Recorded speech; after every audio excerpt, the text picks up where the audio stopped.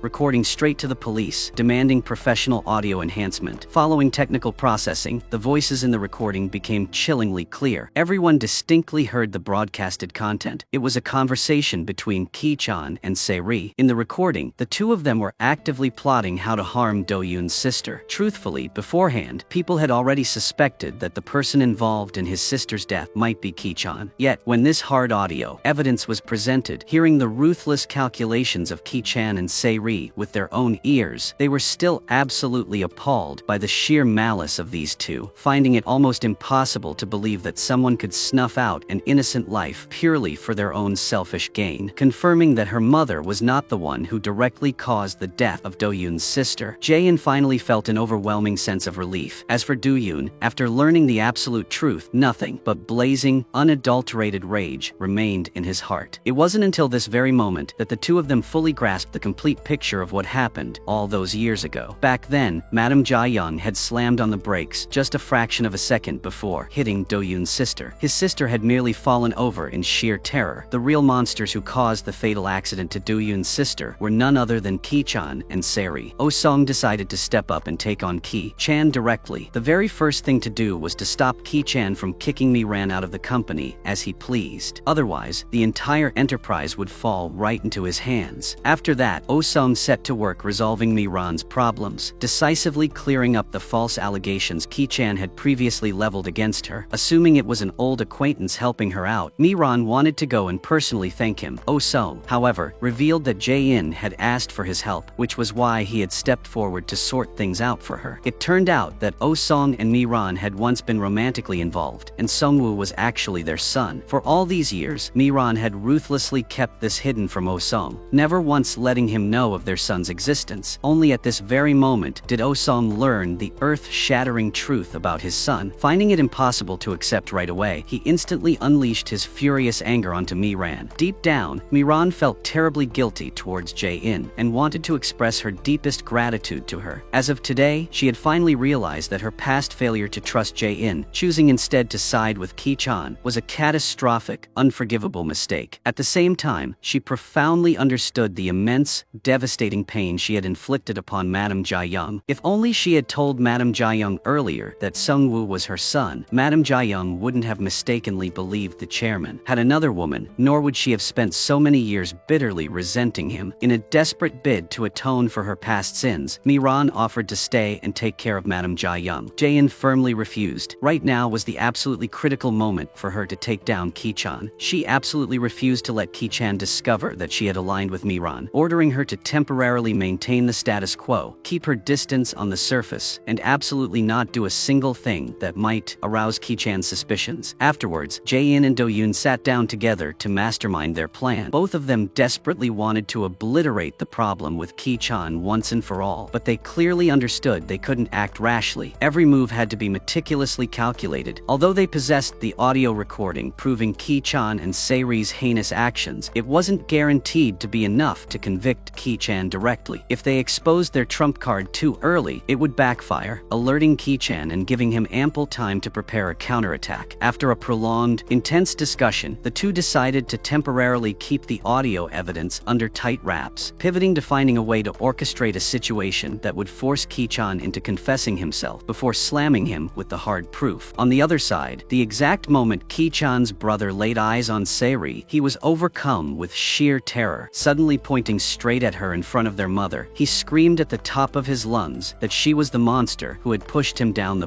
stairs. Se-ri panicked momentarily, but she instantly regained her composure, smoothly lying that her brother-in-law had been watching too many movies and was just hallucinating. Hearing this, Ki-chan's mother wore a look of intense skepticism, not entirely believing her eldest son's frantic words. Se-ri silently breathed a massive sigh of relief. Following that, she relentlessly continued to use her son as a pawn to exploit Ki-chan's sympathy, begging to be allowed to move back into the house. By this point, Jae-in could never return to Ki-chan's side. Thinking of his son, Ki-chan finally caved into Se-ri's demands. Seeing her master plan succeed, Sari was incredibly smug, blindly assuming that returning to Ki-chan's side meant she could seamlessly resume her lavish, comfortable life. However, right in the middle of a crucial shareholders meeting, a shocking incident occurred. The person who had previously blown the whistle on Sari successfully hacked into the boardroom's massive screen. In a flash, devastating information plastered across the screen, detailing how Sari had completely impersonated Jae-in using a fraudulent identity to become the chairman's wife. The entire boardroom erupted in utter, stunned disbelief. Seeing this, Sari was so infuriated she lost all semblance of control. She screeched like a banshee, fiercely accusing the person on the screen of being a lying fraud. But seconds later, the person on the screen slowly, deliberately pulled off there. When everyone locked eyes on Jae-in's face, absolute shock ripped through the room. Ki-chan was momentarily rendered completely speechless. The shareholders were already incredibly fed up with the chairman constantly being embroiled in endless, toxic scandals. Seizing this golden opportunity, Do-yoon aggressively piled on the pressure, placing Ki-chan's position as chairman under the most severe, critical threat imaginable. Only now did Ki-chan realize that the Sari he had gone to such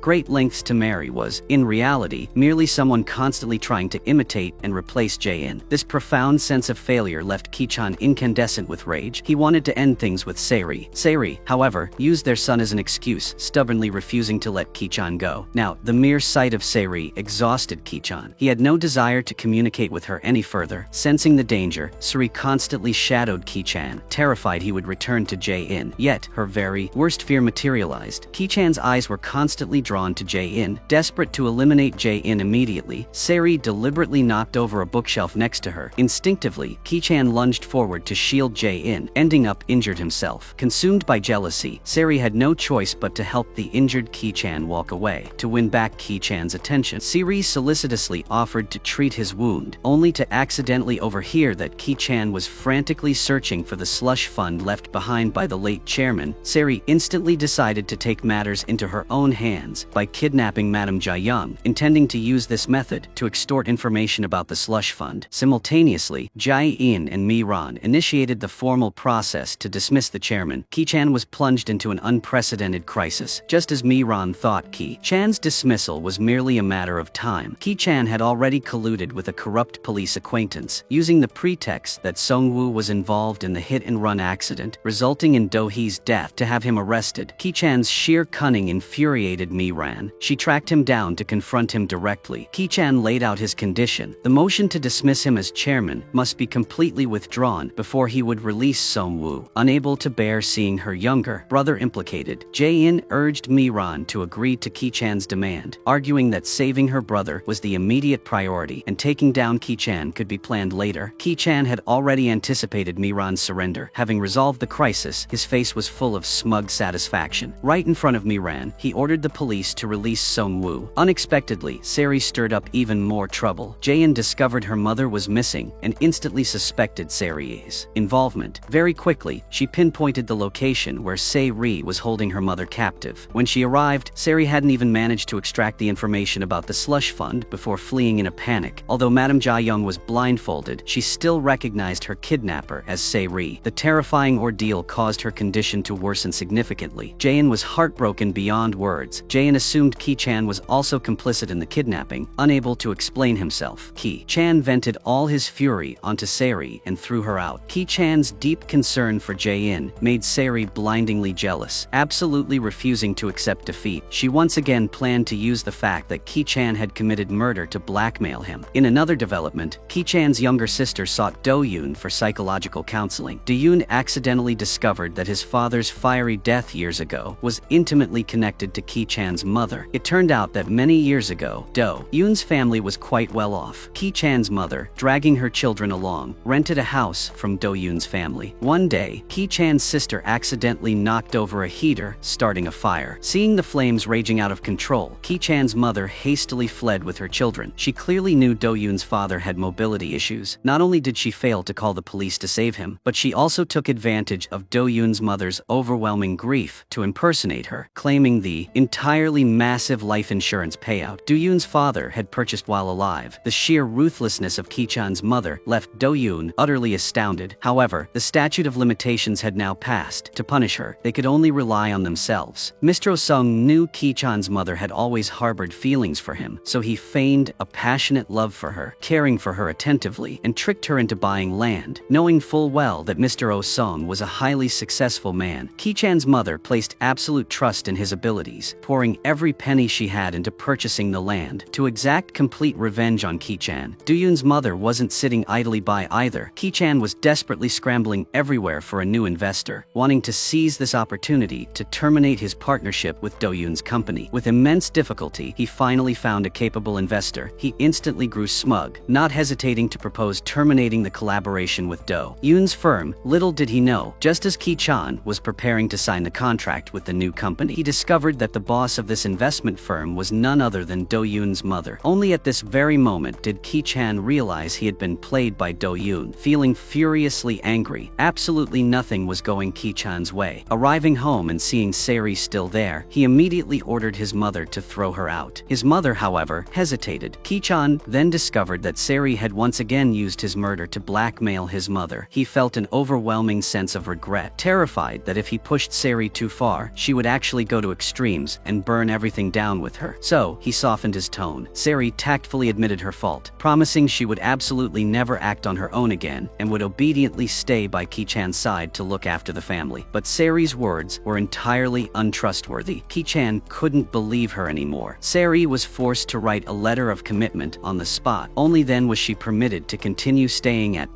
Ki-chan's house. However, while Sari mouthed promises of absolutely never acting independently, internally she was seething with rage at being thwarted by Jae-in at every turn, and once again hired a gang of thugs to kidnap Jae-in. Fortunately, Do-yoon appeared just in the nick of time, preventing the thugs from carrying out their plot. The gang leader, captured by Do-yoon and hoping for a lighter sentence, proactively confessed to Sari's criminal actions. Only then did Jae-in realize that Sari was far worse than she had ever imagined. Do-yoon handed the gang leader over to the police. Hearing that Jae-in had almost been kidnapped, Ki-chan rushed over in sheer panic, catching Do-yoon confessing his love to Jae-in at that exact moment. In that very moment, he vividly realized that he was still profoundly in love with Jae-in, absolutely refusing to let any other man get close to her. It was just that this realization came far too late. He had personally destroyed the happy family they once had. Ki-chan unleashed all his blazing fury onto Sari, wishing he could kill her right on the spot. Facing his wrath, Sari showed not a shred of fear, stating bluntly that no matter how much Ki-chan loved Jae-in, they could never go back. She told Ki-chan that the more he cared for Jae-in, the more she wanted to harm her, because she completely and utterly refused to accept her husband harboring feelings for another woman in his heart. Sari's fierce obsession and intense possessiveness genuinely frightened Ki-chan. He finally realized he had entangled himself with a highly dangerous individual, his internal regret deepening even further. Ki-chan had barely managed to calm Sari down when a crisis erupted at the company. The board of directors doubted Ki-chan's management capabilities and were actively considering replacing the chairman. For Ki-chan to retain his position, he absolutely had to deliver results. Thwarted by Do-yoon's company at every turn, figured the fastest way to secure his chairmanship was to inject a massive amount of capital into the company. Ki-chan discussed borrowing money with his mother. Seeing that she could no longer hide it, his mother hesitantly admitted that all the money had been used to buy land. Astonished, Ki-chan scrutinized the purchase contracts, confirming that his mother had been scammed. The plots of land she had purchased were entirely worthless. His mother frantically tried to contact the seller, but the other party's phone number was no longer in service. 60 billion won had completely vanished into thin air. Ki-chan's mother was absolutely devastated. Left with no other options, Ki-chan began calculating how to use the art gallery's slush fund. The renowned overseas art dealer, Tae-moo, became the crucial figure for him to embezzle this money. Today, art dealer Tae-moo returned to the country and requested a meeting with the gallery director. Although holding the title of director, Ki-chan's mother knew absolutely nothing about art. Terrified of being exposed and becoming a laughingstock, she told Sari to meet Tae-moo in her stead. The moment she laid eyes on Tae-moo, Sari was utterly shocked. It turned out that Tae-moo was not only her ex-boyfriend, but also the biological father of her son. Terrified the secret would be exposed, Sari immediately introduced herself as Ki-chan's wife. Throughout the entire meeting, she was incredibly tense, terrified Tae-moo would say something compromising. Having agonizingly waited for Ki-chan to leave, she hastily distanced herself from Tae-moo. Tae-moo harbored no remaining feelings for Sari. He merely remembered that when they broke up, Sari was pregnant. He only wanted to know whether that child had been born or not. Sari blindly assumed told Taemu knew absolutely nothing about the child, never expecting him to have figured it out. She worried that exposing her son's true identity would severely jeopardize her position in Ki-chan's household. Thus, she vehemently denied ever having a child, lying that the baby had been lost long ago. Knowing Saeri's dishonest nature all too well, Taemu cast heavy doubt on her words. However, the truth could not be hidden. One day, Taemu accidentally spotted Saeri walking with her son, looking gleeful alongside Ki-chan's family. The more he thought about it, the more suspicious he became, so he stealthily took a paper cup Saeri's son had used for a DNA test. The results were exactly as expected. Saeri's son was indeed his child. Taemu sought Saeri out for a talk. Saeri once again used her son's peaceful life as leverage, threatening Taemu to keep his mouth shut. But Taemu was fundamentally uneasy, leaving his son to be raised by a money-grubbing mother like Saeri. He found an excuse to move into Ki-chan's house. Ki-chan treated Taemu as an honored guest, instructing Saeri to prepare thoroughly for his reception. When Saeri saw Taemu arriving with his luggage, she instantly felt a wave of anxiety. As expected, Taemu came prepared this time. His primary objective was to take his son away. Saeri found Taemu's intentions utterly absurd, vehemently refusing to admit the boy was his. It wasn't until Taemu produced the DNA test results that she knew it was undeniable, finally humbling herself to beg Taemu not to ruin her son's current life. Taemu didn't agree immediately. He simply stated that he would observe Saeri's actions during this period. If he deemed her unfit to raise the boy, he would take the child away. Hearing this, Saeri grew even more terrified. No one knew the extent of her evil deeds better than she did. Her son was the crucial factor allowing her to stay by Ki-chan's side. If she lost custody, everything she had fought so hard to build would vanish. She absolutely refused to let this happen. The following day, Sungwoo went to the police station. Madame Jaeyoung suddenly became confused, mistakenly believing the police wanted to arrest Sungwoo. In a blind panic, she rushed into the police station to shield Sungwoo, continuously begging the police to spare her son, confessing that she alone was responsible for the accident and her son had nothing to do with it. Seeing no reaction from the police, she dropped to her knees and pleaded, swearing she would never let her son come to harm. Watching the scene unfold before him, Sungwoo felt utterly bewildered. It wasn't until Jae-in rushed over that he learned his mother was suffering from dementia and couldn't remember many things clearly. Looking at the mother who had raised him for over 20 years, desperately trying to protect him, even when her mind was clouded, all the grievances and resentment in Sungwoo's heart melted away. He completely forgave Madame Jaeyoung. Jae-in and Miran finally told Sungwoo the whole truth. Hearing that Ki-chan had not only harmed his sister but also indirectly caused his father's death and even framed his mother for the accident, Sungwoo couldn't contain his rage and lunged forward to beat Ki-chan. Seeing this, Jae-in hastily intervened, threatening Ki-chan not to call the police, otherwise she would expose all his hideous deeds to the media. Terrified that his image as chairman would be ruined, Ki-chan let it go. Jae-in urged her brother to try and endure it, explaining that with their current evidence, it would be extremely difficult to take down Ki-chan immediately. They needed to meticulously calculate their moves. Very quickly, the police delivered good news. Through the analysis and restoration of surveillance footage, it was finally proven that Madame Jaeyoung did not drive her car into Do-yoon's sister on the day of the incident, successfully clearing her name. The police reopened the investigation into the cause of Do-yoon's sister's death. Jae-in delivered this joyous news to her mother. Her mother was so incredibly moved she sobbed uncontrollably, finally shedding the crushing guilt she had carried for so long, feeling an immense sense of relief. Meanwhile, Ki-chan and Saeri were gripped by anxiety, terrified their murder plot would be unearthed. Ever since learning the whole truth, Sungwoo had matured significantly. He reconciled with Madame Jaeyoung, deeply grateful for the profound love and care she had showered upon him all these years. Now that Madame Jaeyoung was gravely ill, he felt it was time to repay her kindness, deciding to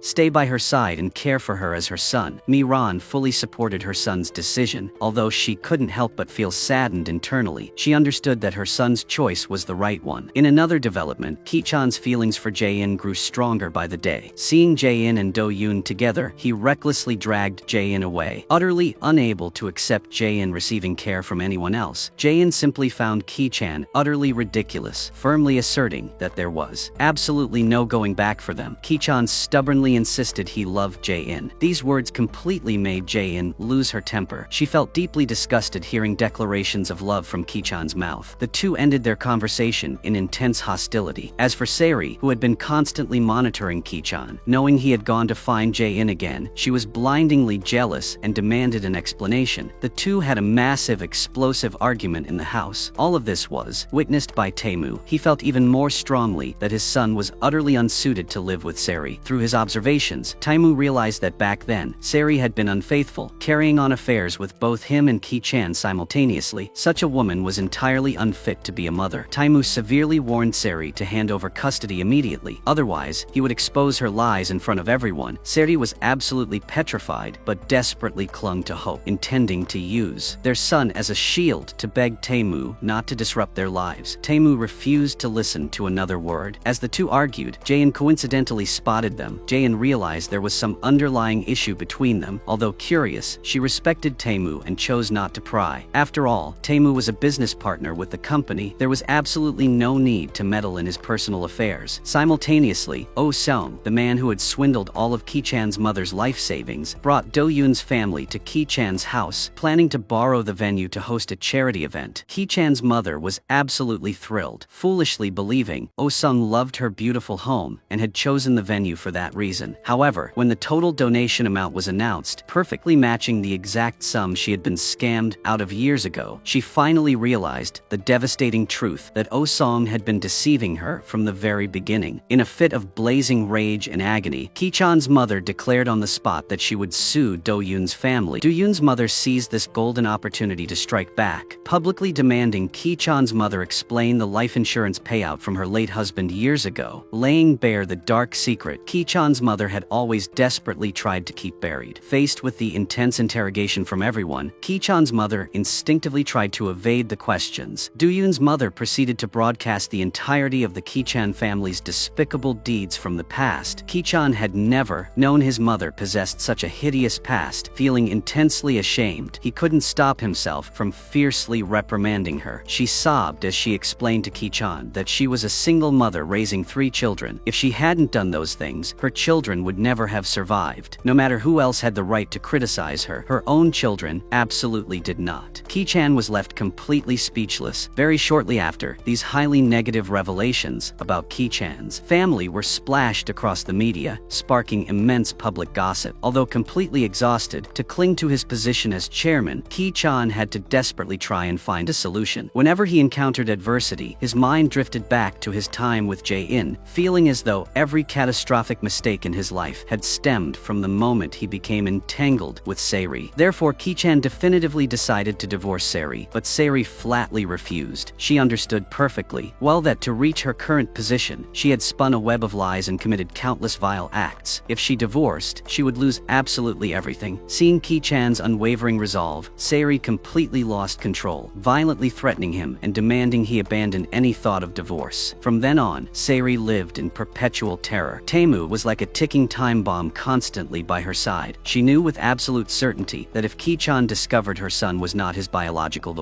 child, she would lose the most crucial lifeline, keeping her in his household. Driven to the absolute edge of terror, a highly dangerous scheme took root in Sari's mind. She wanted to eliminate Taemu entirely to bury this ruinous secret forever. To catch Taemu off guard, Sari had her son bring him a spiked cup of coffee to drink. Biding her time, she found an excuse to send her son elsewhere. Then, clutching a pillow, crept towards Taemu with the intent to smother him. Fortunately, Taemu had been on high alert. Sari's meager strength was absolutely no match for him. Realizing her murderous plot had failed, Sari had no choice but to fall to her knees and beg for mercy, desperately pleading with Taemu not to expose her. In her blind panic, Sari once again used her son as a shield, claiming everything she did was for his future. Taemu understood Sari's true, rotten nature entirely too well. He absolutely could not allow his son to continue living with such a ruthless, monstrous mother. Taemu was incredibly lucky to escape this ordeal, largely thanks to Jae-in. Previously, Jae-in had accidentally discovered sleeping pills hidden in Sari's bag. Recalling her past conflicts with Taemu and fearing she might harm him, Jae-in had warned him to be careful. Not only did Sari fail to eliminate Taemu, but she inadvertently forced Taemu and Jae-in into an alliance. After exchanging information, Jae-in finally learned that Sari's atrocious acts were far more severe than she could have ever imagined. Besides helping Taemu, it suddenly struck Jae-in that Sari's computer might still house the hard evidence she desperately needed. She stealthily hacked into Sari's emails, and sure enough, found concrete proof that Sari had forged contracts to siphon money from the company. Just as she was about to save these highly incriminating documents, Sari unexpectedly finally returned, Jaein's actions were interrupted, preventing her from obtaining the evidence. From that moment on, Sari was constantly on guard against Jaein, her nerves completely frayed. What exhausted her even more was Jaein's relentless efforts to make things difficult, dead set on tormenting her family. Meanwhile, Ki-chan was endlessly indulgent towards Jaein, absolutely unwilling to sever ties with her completely to prove her unwavering devotion to Ki-chan and make him see her sacrifices. Sari deliberately whined to him about all her painstaking efforts in dealing with Jaein. At this point, however, Ki-chan had completely lost the will to fight with Jaein. He couldn't care less about Sari's words and flatly refused to listen to her any further. Returning home that evening, Ki-chan spotted a sketchbook left behind by his son, Onho, and flipped through the drawings inside. Reliving the past flooded his heart with profound sorrow and crushing regret. On the surface, Ki-chan seemed to possess absolutely everything he had ever desired, yet he felt entirely devoid of happiness. Instead, he deeply felt the absence of care from the people he truly loved. His soul painfully hollow, unable to hold back, he exploded at his mother, viciously accusing her flawed upbringing of turning him into the wretched man he was today. As a result, a colossal, explosive argument erupted between mother and son. The immense frustration festering in Ki-chan's heart had nowhere to go. Driven by completely uncontrollable emotions, he unconsciously wandered over to Jaein's residence. He saw Jaein joyfully eating and drinking with the others, the atmosphere incredibly warm and inviting. All the men present were fiercely protective and attentive towards Jaein. This very sight consumed Ki-chan with blinding jealousy. Completely ignoring Jaein's blatant refusal to interact, he stubbornly insisted on dragging her away for a private talk. Taemu, who was also present, swiftly intervened, violently stopping Ki-chan from bothering Jaein. Witnessing Taemu's fierce protectiveness over Jaein, Do-yoon sensed intense competition, feeling a twinge of jealousy himself. But he clearly understood that Jaein had never made him any promises. He had absolutely no right to be jealous. Jaein grasped Do-yoon's thoughts and proactively explained that she and Taemu were strictly platonic. In another development, the more Ki-chan's mother thought about it, the angrier she became, thoroughly convinced that Ki-chan's current transformation was entirely Jaein's toxic influence. She hunted Jaein down, completely lost her temper, grabbed her violently by the hair, and hurled utterly vile abuse at her. Luckily, Ki-chan arrived just in the nick of time to break up the vicious assault. Afterwards, Ki-chan debased himself, endlessly begging Jaein to forgive him for his past atrocities. But recalling the agonizing trauma she had endured, Jaein found it impossible to simply let it go. She demanded that Ki-chan march into the police station and confess his crimes to atone for his sins. To Jaein's profound shock, Ki-chan agreed instantly without a second's hesitation. Unable to decipher Ki-chan's true intentions and lacking any desire to converse further, Jaein chose not to press the matter. In reality, Ki-chan had suffered enough of his own conscience's excruciating torment and had genuinely decided to turn himself in. Before handing himself over, he once again demanded a divorce from Sari. Absolutely refusing to lose everything, Sari instantly blackmailed Ki-chan, vowing that if he insisted on the divorce, she would hand the video of him running down Do-yoon's sister straight to the police. But Ki-chan was no longer afraid of anything. Staring down Sari's threat, he couldn't care less, stating bluntly that none of those things held any meaning for him anymore. He had firmly resolved to confess and bear the absolute weight of all responsibility. In this exact moment, his one and only desperate wish was for Jaein to grant him a chance to start over, giving him the opportunity to make amends. When bad luck strikes, the absolute worst-case scenarios inevitably follow. This perfectly described Ki-chan's current predicament. Lately, he had been experiencing constant stomach discomfort. Initially dismissing it as a minor issue caused by stress, he paid it no mind, but receiving the test results from the hospital delivered a devastating, earth-shattering blow. He was officially diagnosed with terminal stomach cancer. Ki-chan suffered a complete and utter breakdown. Just moments ago, he had vividly realized the massive, unforgivable debt he owed Jaein, resolving to right his wrongs and become a better man. Yet, unbelievably, he would be denied any chance whatsoever. To do so, his bottomless despair mutated into explosive, uncontrollable fury directed at the doctor. Unable to hold back, he violently unleashed all his blazing rage onto the medical professional. Even the most intense fury could not alter the truth. The doctor informed Ki-chan that he only had 3 months left to live. Knowing his time was running out, Ki-chan completely lost the will to fight in the corporate world. He knew Miran and Jaein were actively seeking to dismiss him from his position as chairman. However, he simply lacked the strength to fight back. He silently began planning for his own funeral and affairs. He worried that if he divorced Sari, there would be no one left to look after his son. After careful consideration, he decided to withdraw the divorce petition. Hearing the news, Sari was absolutely overjoyed. She mistakenly believed her threats had actually worked. She was so incredibly smug that she immediately ran to provoke Jae-in and gloat over her victory. Ever since learning of his illness, Ki-chan stopped going to the company. Sari assumed he was just sulking and paid him no mind. Ki-chan's mother thought her son was still angry with her, so she didn't bother checking in on him either. Ki-chan lay all alone in his room, with no one to keep him company. He had to endure the agonizing pain of his illness in utter isolation. Occasionally, he would get up to pour a glass of water. He noticed a drawing by his son slipped under the door. The drawing encouraged Ki-chan to get well soon. Deeply moved, Ki-chan went looking for his son. He found the little boy standing on tiptoes, trying to reach a book on the shelf. The boy said that Ki-chan's older brother had placed the book up high last time. The uncle had instructed the child to give the book to Ki-chan if he didn't come back to retrieve it. Curious, Ki-chan took the book down. Inside, he found a piece of paper written by his brother tucked between the pages. The note stated that if any accident were to happen to his brother, it was undoubtedly Sari's doing. What horrified Ki-chan even more was a DNA test result clipped alongside the note. The results proved beyond a shadow of a doubt that Sari's son and Ki-chan were not biologically related. Learning the devastating truth, Ki-chan was consumed by suffocating regret. He had raised another man's child as his own flesh and blood. He had even indulged Sari, allowing her to cause the death of Un-ho, his actual, biological son with Jae-in. This realization brought Ki-chan an absolutely excruciating agony. Recalling how he had lived his entire life suffocated by Sari's web of lies, he was blinded by a blazing rage, desperately wanting to kill her right on the spot. Completely oblivious, Sari continued to act as if she had Ki-chan's best interests at heart. She urged him to quickly return to work at the company to deal with Jae-in's faction, who were waiting to usurp his position. Looking at Sari's utterly vile face, Ki-chan forced down his furious rage. He hid the fact that he knew the truth about the child. He didn't want to expose his hand too early. Pulling himself together, Ki-chan returned to the company. Seeing him, Jae-in was absolutely infuriated. She fiercely criticized his previous displays of remorse as nothing but hypocritical lies. She accused him of being utterly shameless for showing his face at the company simply out of greed for wealth. Ki-chan offered no explanation. He solely wanted to utilize his final days to properly settle all his affairs. At the same time, Madame Ja-young mentioned the little house the late chairman had once built for Jae-in. It suddenly struck Jae-in that her father's secret slush fund might be hidden there. Sure enough, buried beneath a pile of old belongings, Jae-in found the secret funds her father had left for her. Her father had risked everything to leave her this capital so she could rebuild her life. This moved her to tears, causing her to sob uncontrollably. Furthermore, the forged contract In had been desperately searching for all this time finally surfaced. Previously, Do-yoon's younger sister Do-hee had been mentoring Sung-woo at work. During that period, Do-hee had secretly saved the forged contract on Sung-woo's computer. Sung-woo had accidentally discovered this. He immediately handed this absolutely crucial evidence over to Jae-in. Now Jae-in possessed all the hard evidence she needed. She convened a shareholders meeting and publicly exposed the entirety of Ki-chan's heinous deeds. Her absolute goal was to strip him of his chairmanship. Confronted with Jae-in's irrefutable proof, Ki-chan finally realized just how many terrible things Sari had orchestrated behind his back. He also finally understood that Sari had never truly loved him. She merely lusted after everything Jae-in possessed. Desperate to steal it all, Ki-chan felt an overwhelming, crushing sorrow. He put up absolutely no resistance, allowing the shareholders to strip him of his position as chairman without a fight. Terrified that Ki-chan was about to lose absolutely everything, Sari frantically started looking for an escape route. She plotted to secretly sell the villa and flee with the cash. However, Jae-in had fully anticipated this move. She had preemptively hired 2 fake estate agents who used a counterfeit check to trick Sari out of the property. By the time Sari realized she had been utterly conned, it was far too late. Grasping the property deeds, Jae-in arrived to throw Ki-chan's family out onto the streets. Only then did Ki-chan discover that the house had been sold off by Sari, greedily clinging to her luxurious life. Ki-chan's mother stubbornly refused to leave, showing absolutely zero mercy. Jae-in threw her straight out the door. Whilst clearing out the rooms, Jae-in accidentally discovered a blood-stained shirt under Sari's son's bed. Firmly believing this was hard proof of Sari's vicious crimes, Jae-in handed it straight over to Ki-chan. She suspected that the accident involving Ki-chan's older brother was directly linked to Sari. Absolutely horrified, Ki-chan immediately took the bloodstain for forensic testing. The results confirmed beyond doubt that the monster who nearly murdered his brother was none other than Sari. Ki-chan laid bare the entirety of Saeri's atrocities right in front of the whole family. Saeri desperately tried to justify herself, claiming she had done everything for Ki-chan's sake. Infuriated, Ki-chan's mother lunged at her. She violently wanted to beat to death the venomous woman who had utterly destroyed her family. Realizing Ki-chan had lost absolutely all his power, Saeri planned to use their son as leverage to slither back to Taemu. Taemu found Saeri's logic completely and utterly absurd. He coldly ordered her to abandon that delusion immediately. Elsewhere, Doyoon accidentally bumped into Ki-chan at the hospital. After inquiring, Doyoon learned that Ki-chan had terminal stomach cancer and had very little time left. Jaein was completely taken aback when she heard the news. She felt intensely unresigned, as her vengeance had only just begun. Ki-chan still had to repent and pay the price for countless unforgivable sins. She vehemently declared that Ki-chan absolutely had to live a very long time to endure his punishment. Hearing these ruthless words, Ki-chan paradoxically felt comforted. Regardless of the reason, Jaein was ultimately still the one person who wanted him to keep living. Ki-chan's mother was still scheming for her son's future. She desperately wanted to throw Saeri out, but was terrified she held incriminating evidence against Ki-chan. Therefore, she had to swallow her pride and endure it for the time being. But Ki-chan refused to endure any longer. He confessed to his mother that he was suffering from cancer. Eavesdropping on this devastating news, Saeri thought her golden opportunity had finally arrived. She gleefully hoped for Ki-chan's speedy death so her son could inherit his vast fortune. She blindly hallucinated about reclaiming her life of sheer luxury. As long as there was no divorce, her son would have absolute legal rights to Ki-chan's assets. Thus, Saeri once again played the part of the devoted, loving wife, faking profound concern for Ki-chan's illness whilst drowning in sorrow. It suddenly dawned on Ki-chan's mother that she had once purchased a life insurance policy for him. She coldly calculated that if Ki-chan died, she would receive an absolutely massive payout. She would never have to worry about money for the rest of her life. This sickening thought instantly brought her joy back. Now, all she needed to do was find a way to scrape together enough cash to keep paying the premiums. Little did she know, Saeri had already seen through her petty scheme and had also